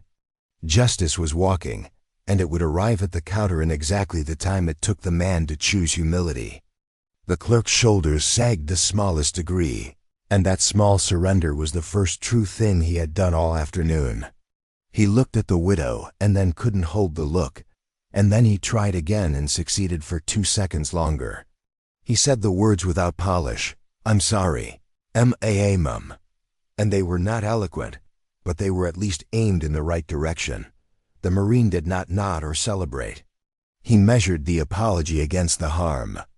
He waited to see if the words reached the man's posture, because posture tells the truth even when mouths practice. The older veteran's hand never left the jar. Now, the Marine continued, you will speak to your boss about what happened, and you will accept whatever consequence comes. Do you understand? It wasn't a threat. It was an introduction to adulthood, where actions are not separated from outcomes by excuses. He did not mention firing. He did not mention police. He did not need to. He was restoring a chain of accountability the clerk had tried to cut, and he was doing it in a way that kept the town from turning vengeance into sport. The goal was not to destroy the man. The goal was to discipline him. Discipline, rightly done, protects the future from the past. The clerk nodded a jerky, reluctant nod that still counted, because consent to accountability is most honest when it costs pride. He moved toward the phone behind the counter with an awkward shuffle that confessed more than any speech could have, and the Marine stepped back half a pace so the call could happen without pressure. The young mother loosened her grip on the child. The veteran let the jar go and folded his hands in front of him, a small, satisfied posture that looked like rest after a chore finished correctly. The widow did nothing to mark victory. She simply remained faithful to the calm she had chosen at the beginning. When the clerk asked for the manager, he stumbled over his summary and then finally told the truth. I put my hand on a customer, and the room relaxed by a fraction because truth spoken aloud is the first repayment a community receives after a theft of dignity. The Marine listened without commentary. He did not pace. He did not glare. He let the man do his work. And in that letting, He taught the room what authority looks like when it serves the common good rather than the ego of the one who holds it. The call ended with a promise that the manager was on the way. The Marine turned to his mother then, and what passed between them in that glance was not triumph but tenderness. The ordinary tenderness of a son who has done his duty without making himself the story. "You all right?" he asked so quietly the coolers almost swallowed it, and she answered with a nod that held gratitude and steadiness in equal measure. She did not need to be rescued. She needed to be respected, and respect had returned. Around them, the store remembered how to breathe. The radio found its volume again. The door's bell sounded like any other bell in any other town on any other evening where decency has been restored to its proper shelf. The Marine faced the clerk once more, not to gloat, but to finish. "You will apologize to the next customer you think is beneath you," he said, "before your thoughts turn into hands again." It was not a curse. It was a guardrail for a soul that had just learned what a cliff felt like. He did not ask for promises about the future. He built a practice for the next minute. That is how towns heal, not by grand speeches, but by new habits taught in ordinary rooms. Then he stepped back to his mother's side, not as a wall, but as a witness, and prepared for the story to move toward its resolution with the same steadiness it had carried into the confrontation. The store held its breath as the Marine's steady question finished ringing in the air. And in that breath, the clerk's pride made one last reckless bid for control, the kind that turns a foolish mouth into a foolish movement. His jaw jutted forward, his shoulders rose, and his hand twitched in a direction that suggested he might crowd the counter. Not with certainty, but with the kind of shaky bravado that hopes momentum can impersonate courage. It was a tiny shift, barely a step, the sort of motion a camera might miss, but a trained eye never does. The Marine saw it the way ranchers see weather before clouds, a change in pressure you feel in your bones. The flashpoint had arrived not as explosion, but as decision. The widow did not cry out. The older veteran did not gasp. The young mother did not flee. They stayed, fixed like good fence posts in firm ground, witnesses who understood that panic would not help truth do its work. The sound in the room narrowed until the only thing you could hear was breath. The Marine's measured, the clerk's uneven, and the thin mechanical hum of coolers that do their job whether humans do theirs or not. The boy behind the counter wanted the stage back, and his body tried to supply a scene his heart had not earned. He leaned forward a fraction more, and that fraction was enough to write the next beat. The Marine did not move first. He removed the option of violence by the way he stood. Shoulders low, elbows loose, hands open and quiet near his sides. Chin level, gaze straight. It was the posture of power that has nothing to prove. If the clerk stepped, he would meet steadiness. If he barked, he would meet silence. If he reached, he would meet a wall made of training that values restraint more than domination. The Marine's presence was not a threat. It was a boundary, a living, breathing boundary, and boundaries make cowards feel small because they force choices into the light. The clerk felt that light and squinted. For a half second, the clerk's hand rose as if to point or to push air or to pretend authority with a gesture he had seen in movies. His fingers never found a target. They found the weight of the Marine's calm instead, a calm so exact that it turned the boy's movement into a mirror, showing him what he was about to become if he kept going. He wasn't facing a brawler. He was facing a man who understood control down to the breath, and control is the enemy of chaos. The clerk's palm paused in the space between impulse and consequence and shook there, undecided, a moth that had just discovered flame.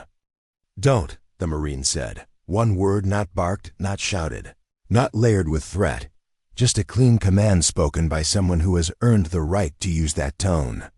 The word entered the clerk's ear and did what training does. It made options simpler. There would be no pushing. There would be no grabbing. There would be no performance disguised as defense. The word set the perimeter of what adulthood allows and what it does not. Around them, The room felt like a field line snapped taut by a farmer who refuses to build crooked. The clerk's chest rose with a breath meant to power defiance and collapsed into a breath that confessed confusion. He did not know how to proceed without the fuel of audience approval, and no fuel was offered. The veteran's eyes, steady as surveyor stakes, held him. The young mother's quiet resolve made mockery look childish. The widow's serene dignity made aggression look obscene. The Marine's stillness turned the boy's twitch into a tantrum that even he could see now. He lowered his hand an inch, then two, undone by a presence that would not meet him on his terms. There is a moment in every almost fight when one participant realizes he was never going to win, because winning was never the point. The point was revelation. The clerk reached that moment now.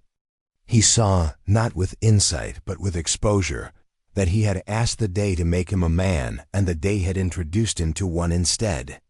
The energy that had powered his insults sputtered like a cheap neon sign in daylight.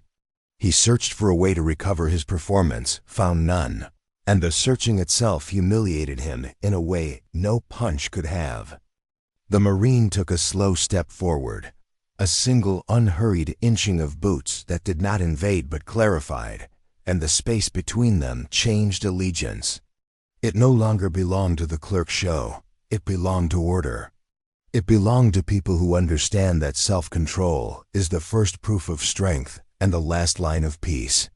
The clerk felt that shift not as threat, but as gravity. Gravity doesn't argue. Gravity asserts. And when gravity arrives, objects remember where down is. He swallowed, tasted the bitterness of a pride that had run out of script, and stepped back the tiniest bit. "Good," the Marine said, and the word carried approval not of the boy, but of the choice the boy had finally made. 2 letters of that word felt like a door opening in a locked hallway, the kind of door a man can walk through if he wants a different life than the one his mockery builds. The Marine didn't smile. He didn't wink. He honored the moment by keeping it sober. Because flashpoints are not places for celebration. They are places for clean pivots. And the pivot had just happened, away from collision, toward accountability. The clerk looked like a person waking from a bad dream he wrote himself. His shoulders dropped. His eyes shifted. His mouth lost the shape of sneer and took on the straight line of a student learning the first hard lesson. He did not apologize yet, that would come. But the oxygen in the room changed from acrid to breathable. The Marine maintained his posture of calm, not trusting the boy's instincts, but trusting the boundary he had built to hold. The darkest second had passed without breaking anything, because a trained man refused to let a foolish one choose the terms. Order stood. And order, once it stands, invites justice to step in and finish the work. The door jangled again, ordinary as a weekday, and the store manager entered with the hurried, worried look of someone who hopes the problem is small and knows it probably isn't. He scanned faces the way people do when they fear their place has disappointed their town, and his eyes found the widow, then the Marine, then the clerk, and the mapping he did in that second told him the entire story. He didn't need surveillance footage to know which direction respect had traveled.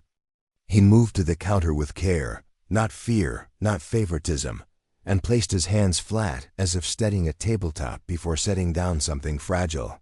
His first words were to the widow. "Ma'am, are you all right?"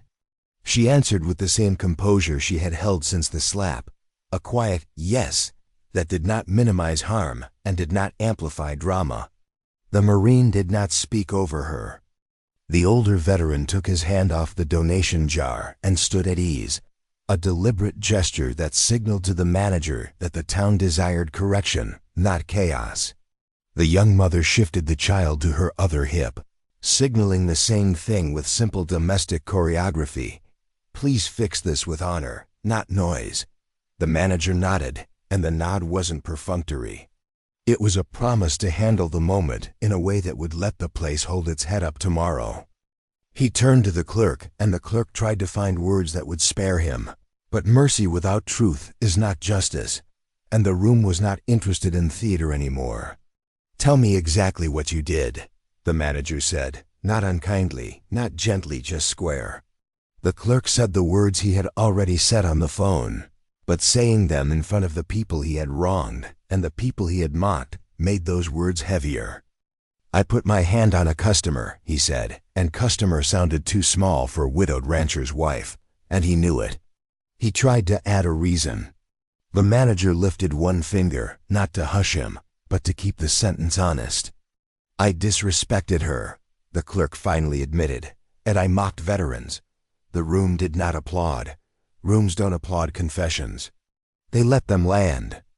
Look at her, the manager said, echoing the Marine without knowing it. And the clerk did, and he finally saw a person instead of a prop. He saw a cross and a backbone and a community that stands when it needs to. He saw a son who didn't need to be loud to be strong, and he saw a veteran who didn't need to be violent to be clear. He saw himself as small as he had feared and as fixable as he had forgotten. You will apologize, the manager said, and then you will go home. We'll talk about your employment after I finish with our customer. The boy's mouth opened to bargain with fate. Then it closed. He turned to the widow, and he apologized a second time, slower, now cleaner. Ma'am, I'm sorry for putting my hand on you, and I'm sorry for what I said. The widow accepted without ceremony, because forgiveness is not a performance, and because mercy given at the right time protects everyone from becoming worse than they need to be. Thank you, she said, the same words she had used earlier as a discipline, and now they carried completion. The apology did not erase the wrong. It turned the handle on a door justice could walk through with dignity. The Marine watched the clerk's face, not to savor humiliation but to verify understanding, and when he saw the line of the boy's mouth flatten into something like sobriety, he gave the smallest nod any man in the room could see. The older veteran's shoulders softened by a spoonful. The manager rang the transaction himself. Pump number confirmed. Total announced. Receipt handled with courtesy that felt like a bandage.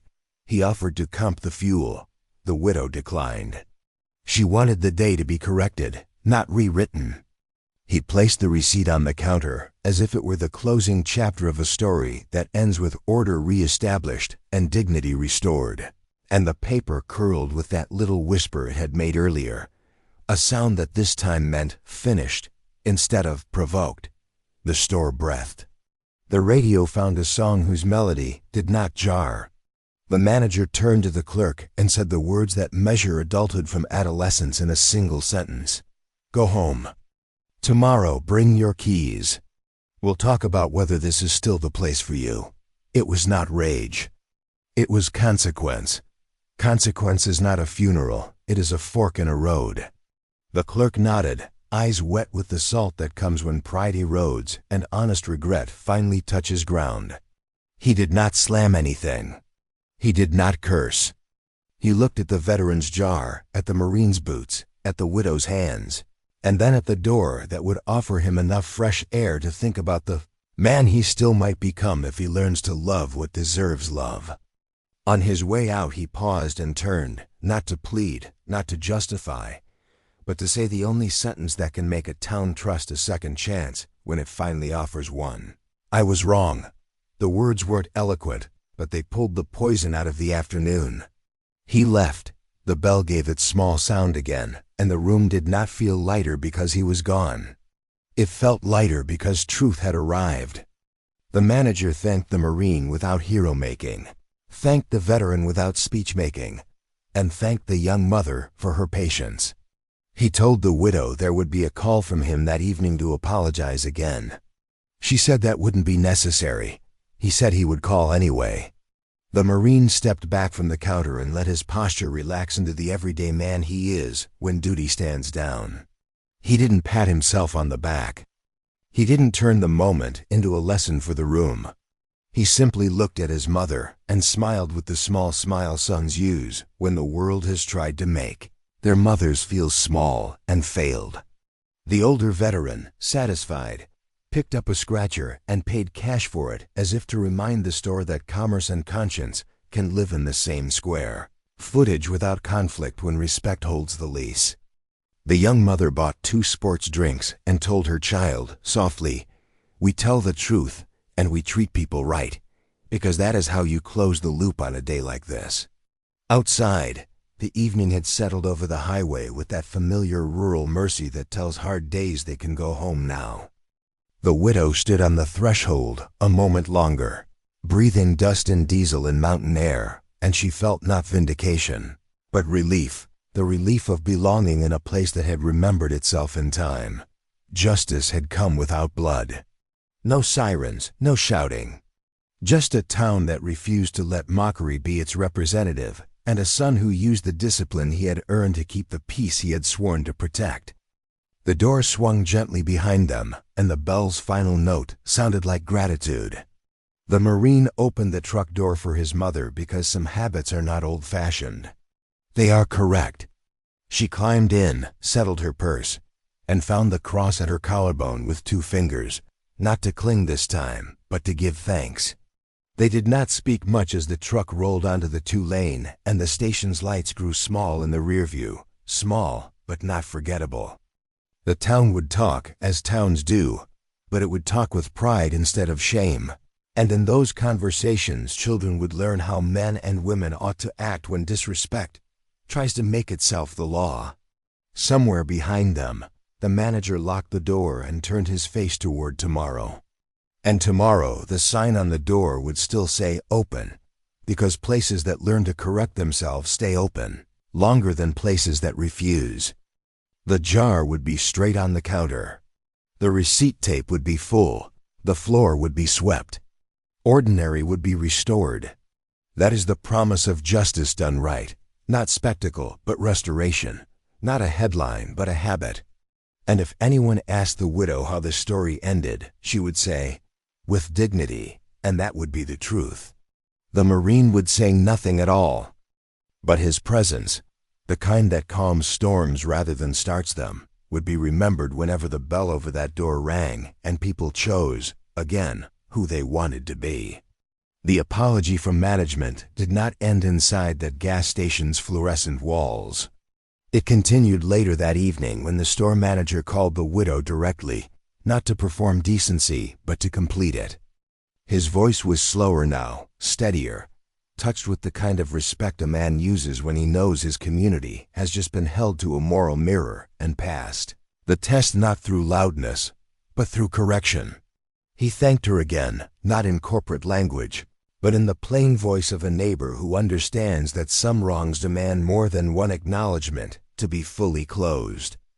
She told him she accepted his apology, and she meant it, because forgiveness is strongest when it is offered after truth has taken root. There was dignity in the pacing, and there was moral weight in the follow-through. By the next morning, small-town communication, quicker than any website, stronger than any broadcast, had already done its work in every diner, every tractor shed, and every porch where old men drink their first coffee before the roosters finish crowing. People didn't gossip about the clerk's attitude. They reflected on the Marine's restraint. They didn't celebrate humiliation. They celebrated responsibility. They told the story not as a scandal, but as an example, the kind that reminds sons how to stand, reminds daughters what dignity looks like, and reminds elders that their presence is not just tolerated, but honored. And in a world that often tries to shame the past, this town quietly proved that the past still produces fruit worth protecting. A rancher at breakfast told his neighbor that it meant something that no fist had flown, because real strength isn't shown by how fast a man hits. Real strength is shown by how slow he is to do so. A schoolteacher at the hardware store mentioned how relieved she felt that the moral center of the town was still teaching the next generation, even when the moment felt volatile. At the post office, someone remarked that it's nice to know respect isn't extinct. None of these were dramatic statements, but all of them held the same kernel of truth.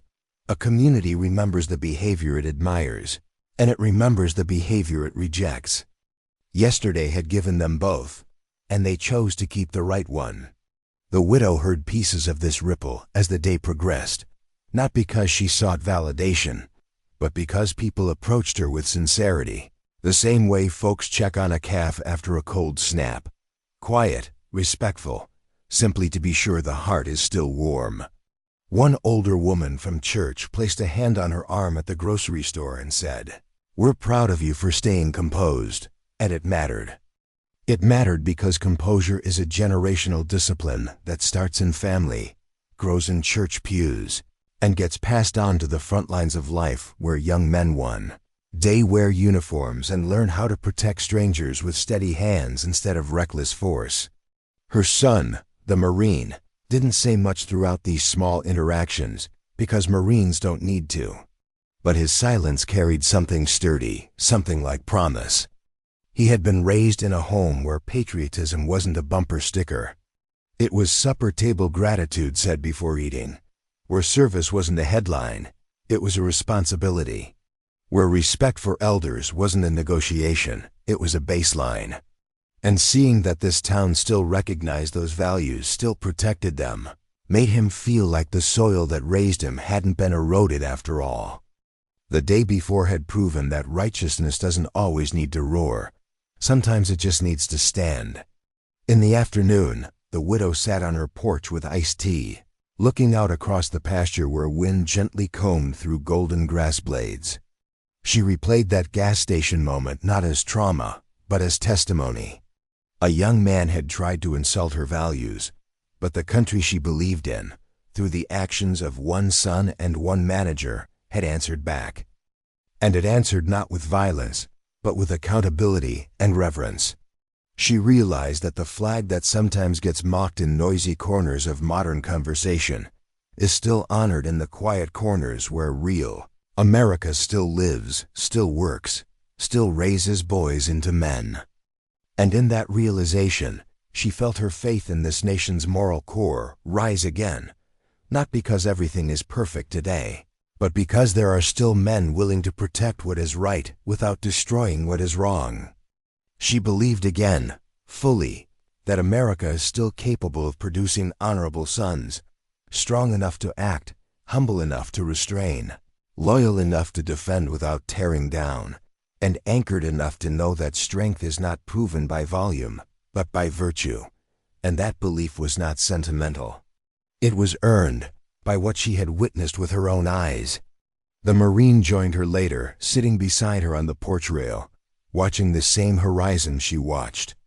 They did not need to discuss the details anymore, because lessons like this do not need to be dissected to remain powerful. They simply settle into place, like fence posts dug deep enough that storms won't move them. He placed his hand gently on hers, not to comfort her, but to share the satisfaction that comes when justice arrives without bitterness or blood. She squeezed his hand back, because faith is strongest when shared silently between those who lived the same moment from two perspectives, but arrived at the same truth. They both knew one simple fact now. The town would remember this moment not as a scandal, but as a standard. It would be referenced in quiet examples when teaching younger generations what it looks like to respond to disrespect with dignity, and what it looks like to enforce respect without cruelty. The story would be retold in honest rooms, the farm supply store, the church fellowship hall, the fairgrounds bleachers, and each retelling would reinforce that America's backbone is not made of anger, but of discipline, conviction, and grace. And as the sun lowered itself behind the ridge and painted the pasture with an amber glow, the widow felt peace settle in the space where humiliation could have lived. She stood taller than before, not because she gained power, but because her belief in this country's heartland integrity had been revived. America still raises men of honor, and she had seen one step forward with calm authority when it mattered most. That was enough to restore not just her personal confidence, but her patriotic certainty. And she whispered, under her breath, "Thank you, Lord. Our country still remembers who we are."